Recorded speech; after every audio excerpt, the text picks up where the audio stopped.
Welcome to my channel, where every story comes to life.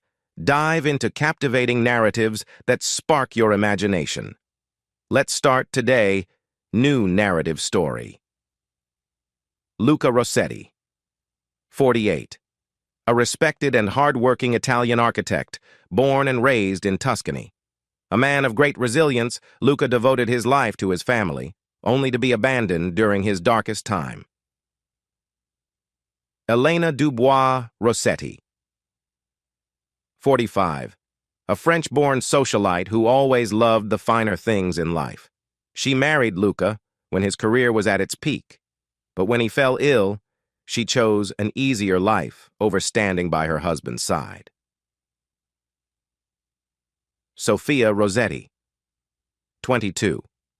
Luca and Elena's daughter, who idolized her mother and followed her lead.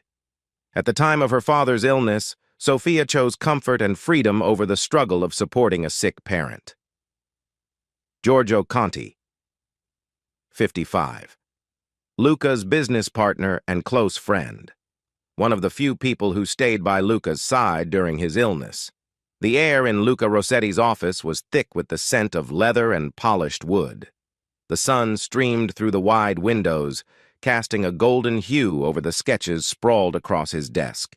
He was one of the most sought-after architects in Tuscany, known for his elegant designs that merged traditional Italian charm with modern innovation. But as Luca sat there, his hands resting on the desk, staring blankly at the blueprints, something was off. A deep, gnawing pain tugged at his chest.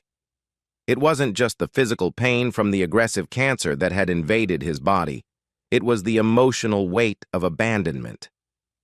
2 months earlier, his world had crumbled. The day of his diagnosis played like a haunting melody in his mind. The words of the doctor had been heavy.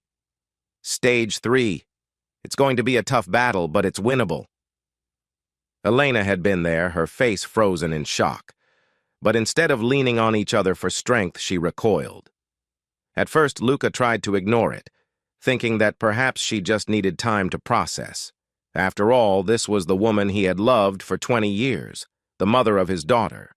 They had built a life together, and they would face this challenge together. But Elena was not the type to fight. She was not the woman he once knew. Her love had grown shallow, rooted in luxury and convenience.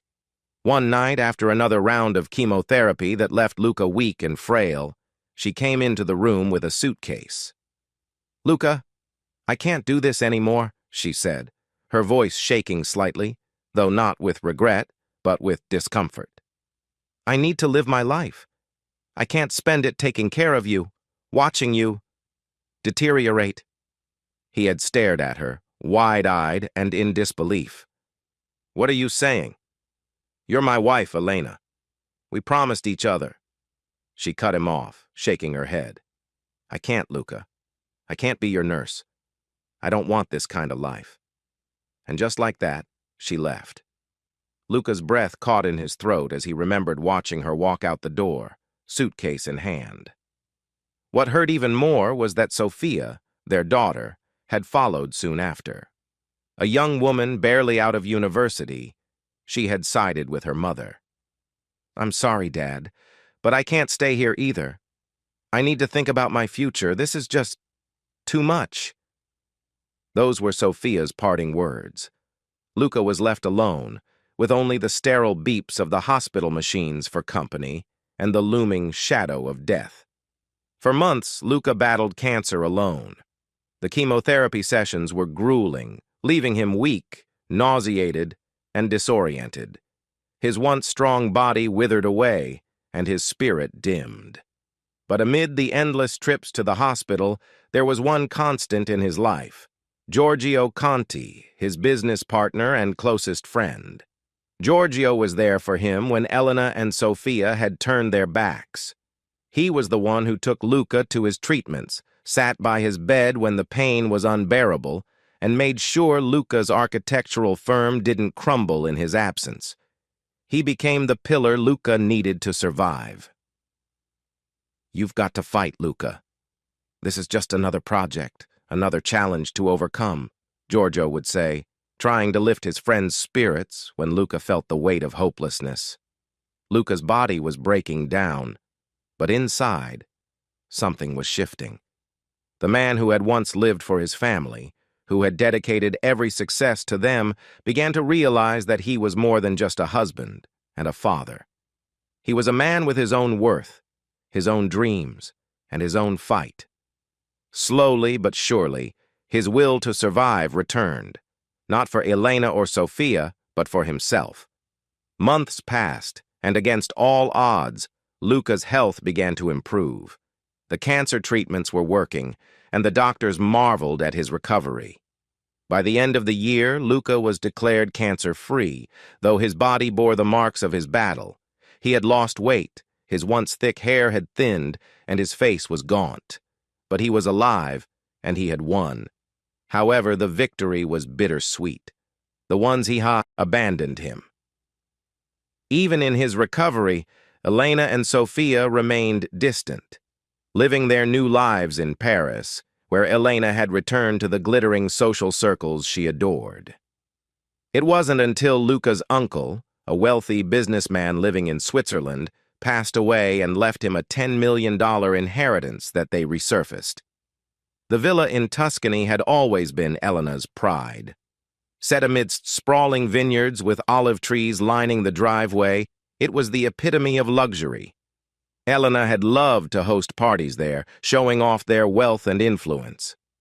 Now Luca stood alone on the balcony, the breeze gently rustling the vines below.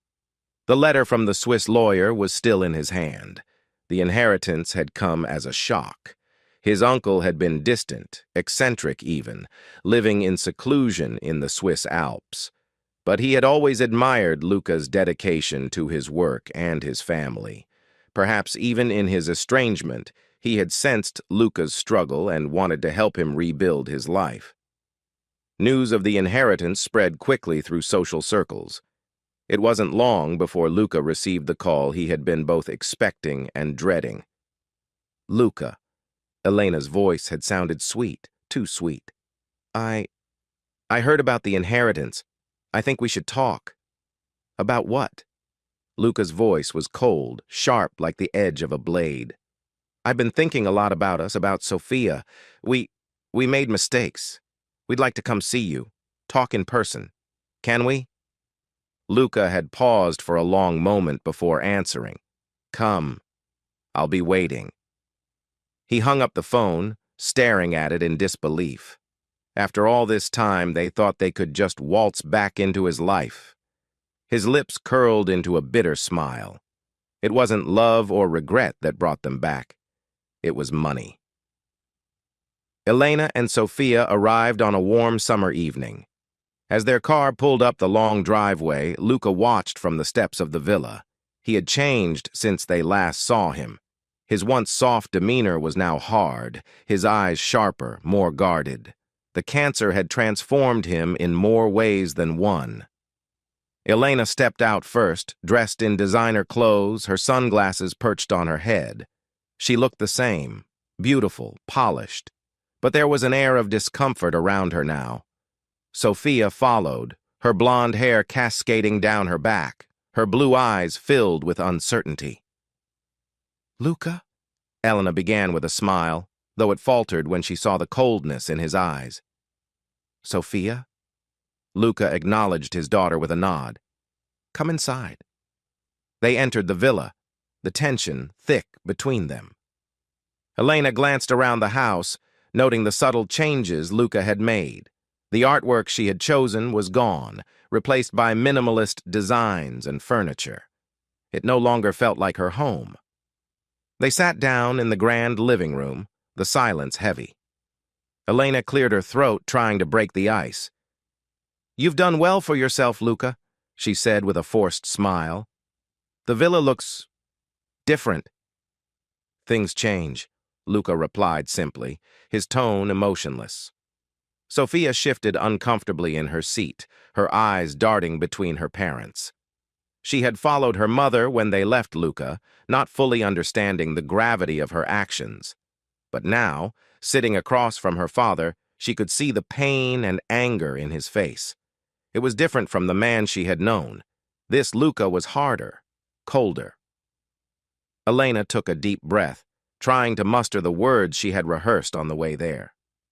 Luca, we've been thinking a lot about what happened.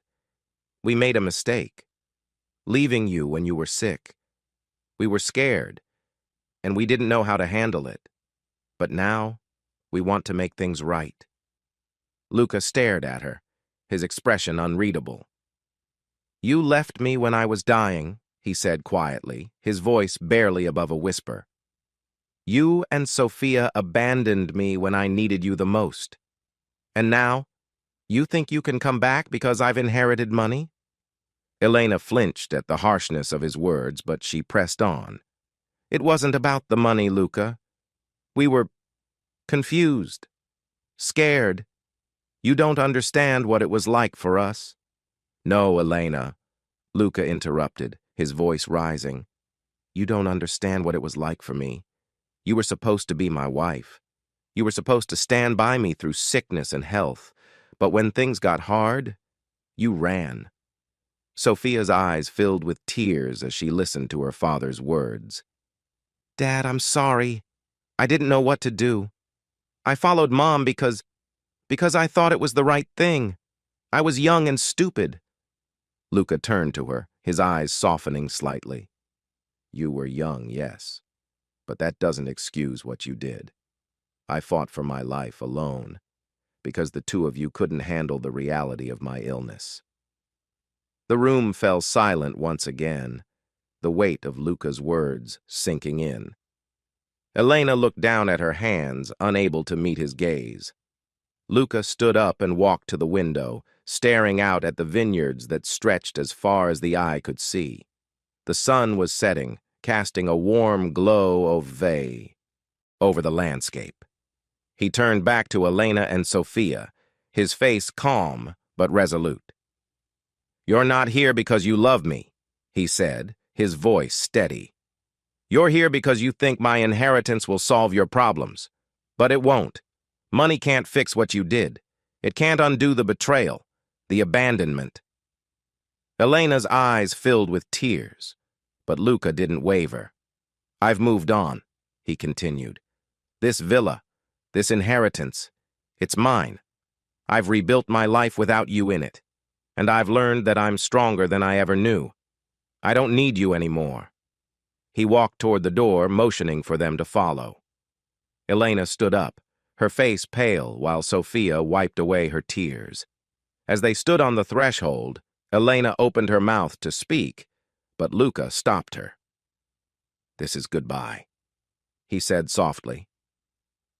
Elena and Sophia looked at him one last time before turning and walking away. Luca watched them leave, feeling a sense of peace wash over him.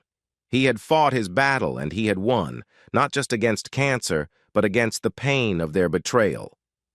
Thank you for joining Luca on his journey of resilience, betrayal, and redemption. Have you ever faced a situation where those closest to you let you down when you needed them most? Share your thoughts in the comments below, and don't forget to like, subscribe, and share the story if it resonated with you.